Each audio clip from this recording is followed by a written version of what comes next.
Hey guys, so I bet you're all wondering how much did this car cost, because I've had a lot of people in the comments asking me how much it cost.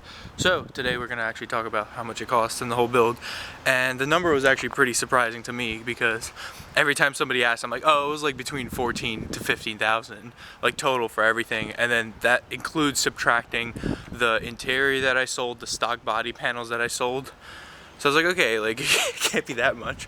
Well, I counted it up, and it's like a couple thousand more than I thought, which I don't know if that's a good or bad thing, considering this thing's still stock, and I still have a lot to do to it performance-wise and suspension-wise.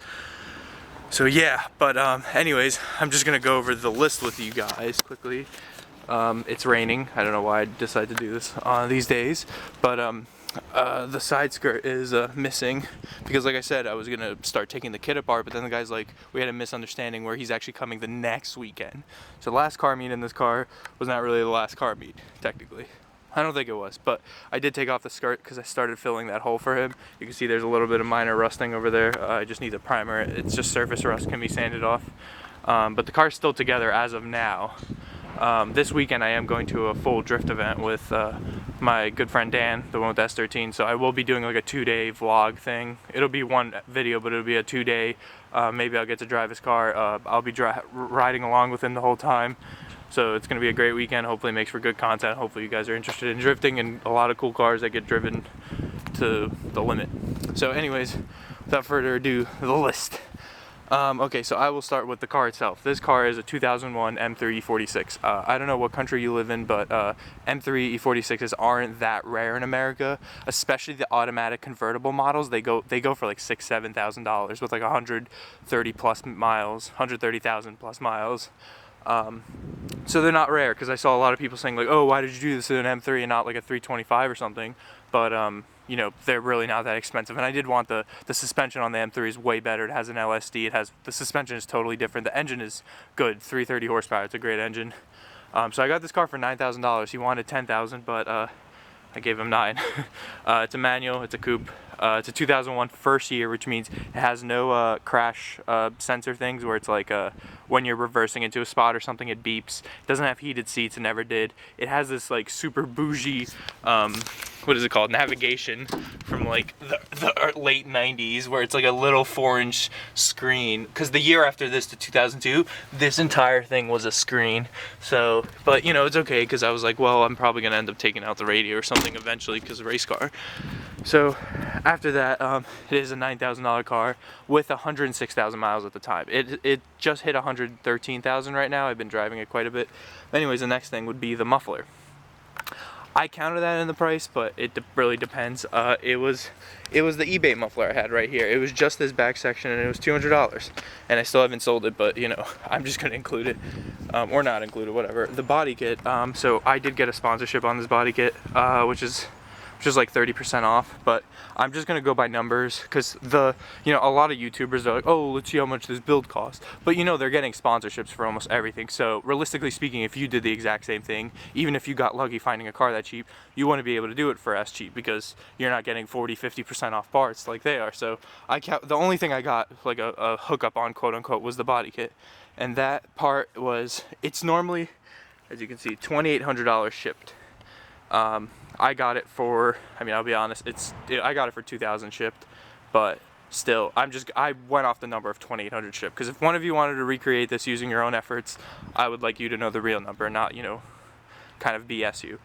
The next thing were the wheels. They're on sale, and they still are, 19x11 Apex wheels. The reason the 19x11 is for sale is because not many cars can fit 19x11. It's only like a rear size, but I got all 4 on sale for $830 shipped. That's right, that's pretty damn cheap, and these wheels are light. The tires were $350. They're really, really good tires. Goodyear F1 and Michelin Pilot Cups. Really big sizes, 325 and 295. Mounted, all said and done with the tires, $350, which is really cheap, because these tires brand new are like $1,000, you know, without mounting, and they do have pretty good tread. KW coils, that's another thing. I kind of got lucky on that. $500 used. These coils are about $1,700 brand new, but I found these, and they literally have like, I think only not only, they have like 25,000 miles on them, but KW is an amazing brand, and these don't leak or anything. And I'm not saying that I'm not sponsored by KW or anything. I'm not sponsored by anyone technically, besides the body kit. So $500 used from a friend in PA. Not really a friend, but I just, you know, main thing when you're trying to find stuff is the best tip is honestly do not like settle for anything. Just keep looking online every day. If it takes you a month, you're eventually going to find like an exhaust that pops up cheap, coilovers that come up cheap, tires, wheels, whatever, you know. Some people really got to let stuff go, so they'll do stuff for cheap. I want to make sure I'm not getting water on the lens. It's so rainy. You can see how much wetter this car is. I'm like completely drenched. This is what I do for you guys. Hood vents, $100. This hood is believe it or not, I got the car with a Seabond carbon fiber hood already on it that was painted. So it's an OEM looking M3 hood that's actually fiberglass / carbon fiber. So it's really, really easy to cut. A metal one, I wouldn't have been able to do this that easily, but the hood vents were $100 for some dude in Russia that keeps posting the damn link and using my pictures without my approval in his eBay crap, so screw him. So that was $100. I will be getting like an $800 hood from my body kit sponsor. That's like roughly $700-800 actual price, and it has much better vents and it's cool. Next, paint. I think the first time I paid $350. We're gonna be going off the paint that I used to paint this thing. Because if you guys remember, like the OGs, you remember I painted the hood using like some Home Depot paint. That was really cheap. That was really cheap crap, honestly. It would melt if I poured gasoline or something on it. So this is real automotive paint, single stage. It's on the cheaper side, but $350 at first. But then I had to buy an extra quart of the silver to do the bumper, and I think for something else. So I just did $450 for paint, which is really, really reasonable, because normally 2 paints like this would be like $800 plus. But I got it from Sherman Williams Automotive. The gun, I counted that in. Harbor Freight, best gun they sell, $75, said and done. The wing, something you guys been annoying me forever. $1,250. No sponsorship, no anything from APR. I tried, but I don't think they like me. So, yeah, it's for a 2010 Camaro. If you guys were wondering, I'm not even joking. 2010 Camaro, same stand, same everything, and it mounts, and it looks pretty damn good. Recaro driver seat. Oh boy. So, honestly speaking, this really shouldn't be considered, but I'm just doing it because I'm being honest of what I've gotten for this car. This seat is $2,000. The mounts with it are like $300. So $2,300 for just this seat. Then that Recaro was $200 used with $250 in mounting. So $450 for the passenger, $2,300 for the driver. It is an FIA certified seat. It's as legit as it gets, honestly speaking. So you really don't have to do that, honestly speaking. You could have left the stock interior in if you just wanted the looks. So you could subtract about $2,600 from this if you really didn't want it. You know, that stuff, that cool stuff, and the bird crap that's right here. Next, pinstriping, you know, the white pinstriping, $20. I might as well have included it. I mean, why not? I did a bump steer kit, which is honestly really needed if you're going to lower it and have these big tires with a wide body, because the wheel is going to be all shaky when you're going fast on the highway. So I included that. That was $250 from VAC Motorsports. Then the side exit. Okay, so the side exit is a little bit tricky because maybe if you took it to a shop, honestly speaking, this would be $700 to $1,000. This isn't so much of a hookup, it's just me finding people. So honestly, like, you could probably do this a lot cheaper if you just find like a mom and pop shop that knows how to weld, or a friend that knows how to weld, and you kind of like tell them what to do, so to say, because this labor alone, I paid him $280, and that was, he used the full what is it called, the canister of gas, you know, because to weld you need gas, and that's $80 alone. So I paid him $280, and the materials I counted up with that, the exhaust wrap, the piping, all of it was $90. And then the last thing I included was MISC, aka miscellaneous. That was give or take just sandpaper, rivet guns, rivets, I don't know, just a lot of random stuff, like masking tape. We went through like 6 rolls of masking tape to tape off the livery, to tape off the entire car.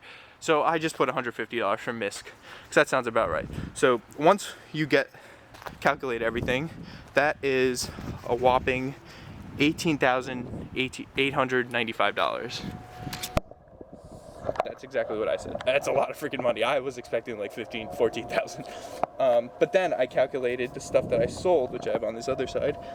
The rear bumper, the OEM rear bumper, I sold for 140. The front bumper, I sold for 100. The fenders, I sold for 200. The interior, the full red leather, nice interior that you saw, $1,300. And the OEM muffler, I sold for $50. That gives you a total of $1,790 that I sold off of this car. Once you subtract that from the grand total, this car is $17,105. So, yeah, quite a lot of shebang. But I mean, I don't know. I'm happy with it because I did it myself, and that's what's important to me.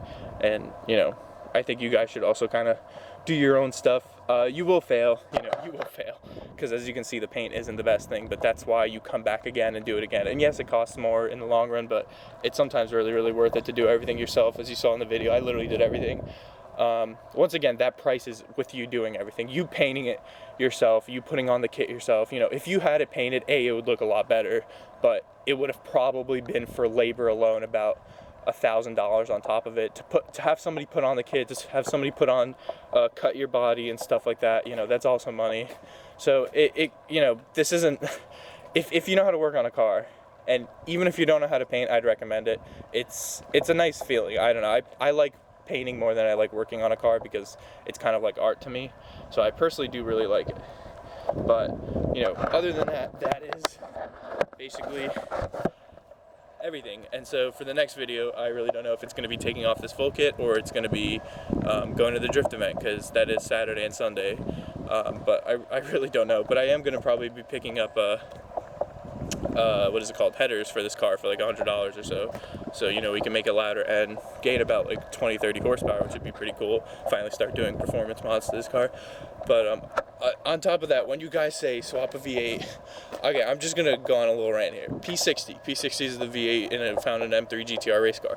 Just so we're clear, that is a race engine. That is an engine that has very high tolerance. There's a reason a 4-liter V8 can make 450 horsepower NA, and that's because it's a very high tolerance engine. You don't realize that these engines, they have to be rebuilt every 2,000 to 3,000 miles. Basically, after every race, Le Mans, they would rebuild the engine, or they would have a spare one that's brand new built. Clearly, I can't do that in a street car that I drive every day and that I want to take on cross-country road trips. So that's why S50, I'm not saying I'm going to keep the S54. God, I don't even know what I'm going to do. But an LS swap, or even like you guys said, the S65 from the M3, that's a more reasonable thing. Just saying the P60 can't happen, it won't happen.